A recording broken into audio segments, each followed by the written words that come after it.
Bismillahirrahmanirrahim. Nahmaduhu wa nusalli ala rasulihil karim, amma ba'd. Insyaallah pada kesempatan ini kita akan melanjutkan kembali pembacaan kitab Kasyifatus Sajah. Kita telah sampai kepada perkataan tsumma lam. Kemudian ketahuilah annal a'yana, bahwasannya benda-benda, imma hayawanun, ada kalanya benda tadi itu adalah hewan. Qala Ahmadu fil Misbah, telah berkata Syekh Ahmad di dalam kitab Misbah. Wa huwa, adapun yang dimaksud dengan hewan itu adalah kullu dzi ruhin natiqan kana au ghairu natiqin. Jadi yang dimaksud dengan hewan itu adalah kullu dzi ruhin, yaitu segala sesuatu yang memiliki ruh, natiqon kana au ghairu natiqin, baik yang bisa berbicara ataupun yang tidak bisa berbicara. Jadi segala sesuatu yang memiliki ruh termasuk manusia itu adalah hewan. Jadi manusia ini adalah hewan yang bisa berbicara dan bisa berpikir.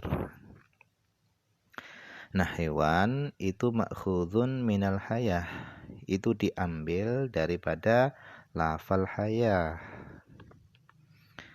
Yastawi fihi al-wahidu wal jam'u, sama di dalam lafal hewan al-wahidu wal jam'u, mufrad dan jamaknya. Li'annahu masdarun fil asli, karena lafal hewan itu pada asalnya itu adalah masdar, sehingga antara jamak dan mufradnya itu adalah sama.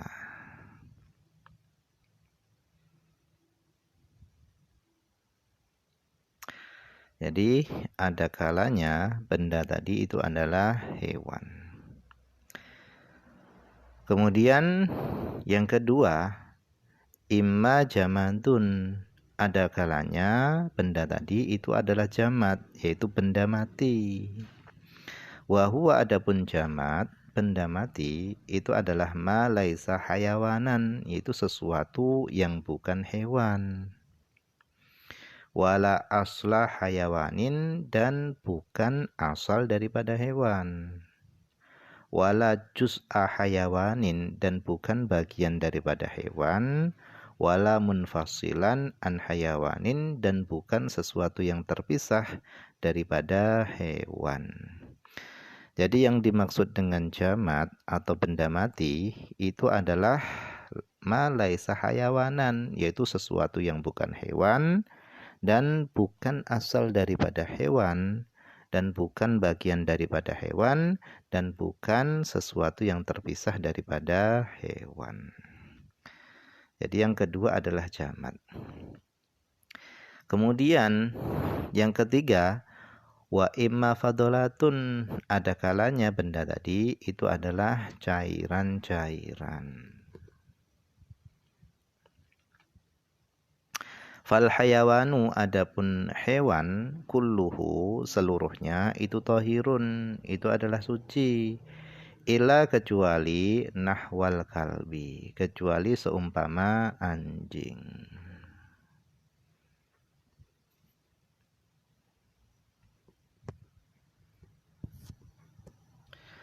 Fal jamadu, adapun jamad atau benda mati, kulluhu, seluruhnya itu tahirun, itu hukumnya adalah suci. Adapun benda mati seluruhnya itu hukumnya adalah suci.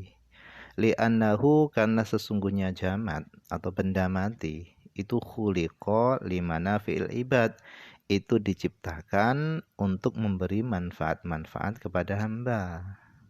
Walau min ba'dil wujuh, walaupun dari sebagian sisi saja. Contohnya kal hajari, seperti batu. Fa innahu, sesungguhnya batu, wa illam yu'kal, meskipun batu itu enggak dimakan, enggak bisa dimakan, tetapi batu itu yuntafa'u bihi, bisa dimanfaatkan. fil ina imathalan. Contohnya dibuat wadah makanan misalnya. Qala ta'ala, Allah SWT berfirman, huwaladzi khalaqalakum ma fil ardi jami'a. Huwaladzi, dialah Allah yang khalaqalakum, telah menciptakan untuk kalian ma, segala sesuatu, fil ardi, yang ada di bumi, jami'an, seluruhnya.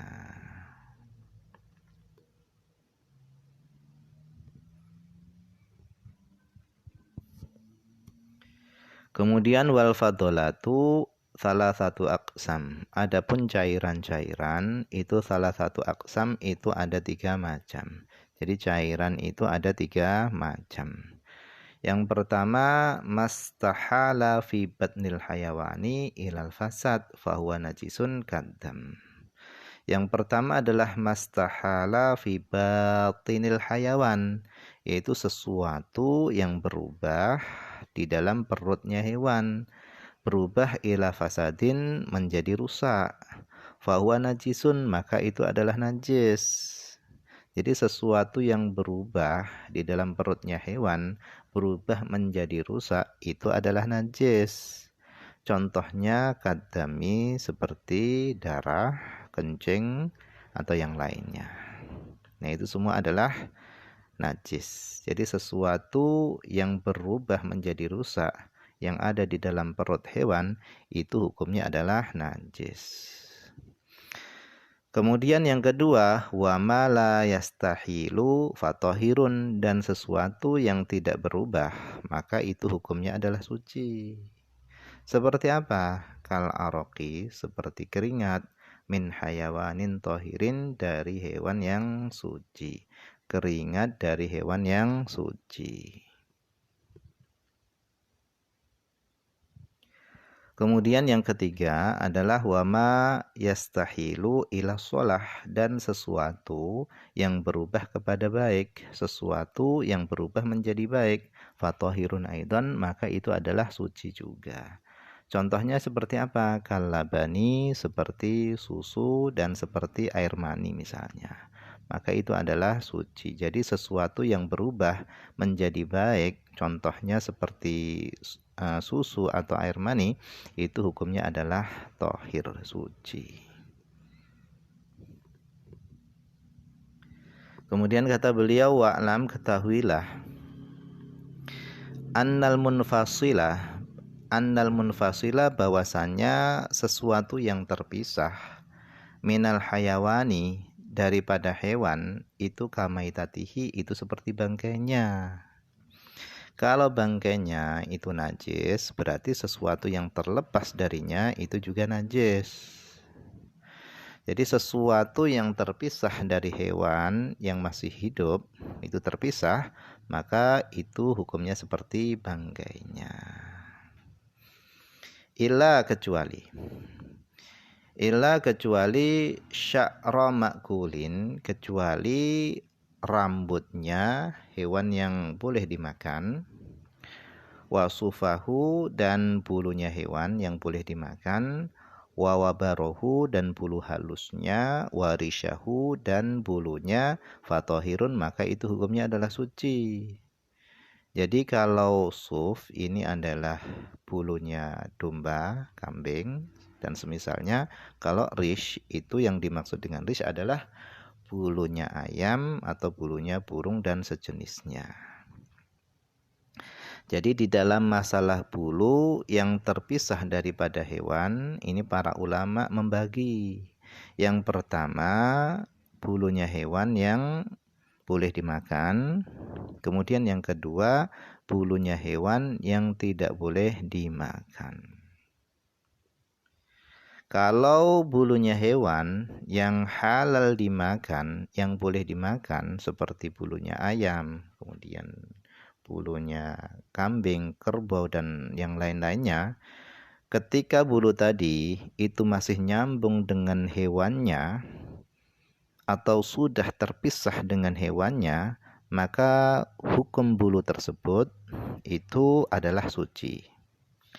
Misalnya kita bermain-main dengan kambing kita atau dengan sapi kita.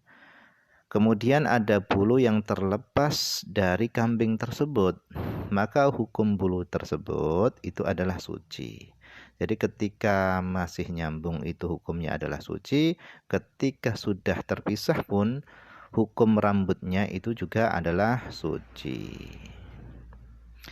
Nah, ini adalah bulunya hewan yang halal dimakan.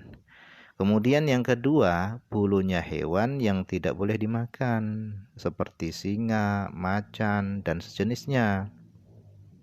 Maka ketika bulu tadi itu masih nempel dengan hewannya, maka hukum bulunya itu adalah suci.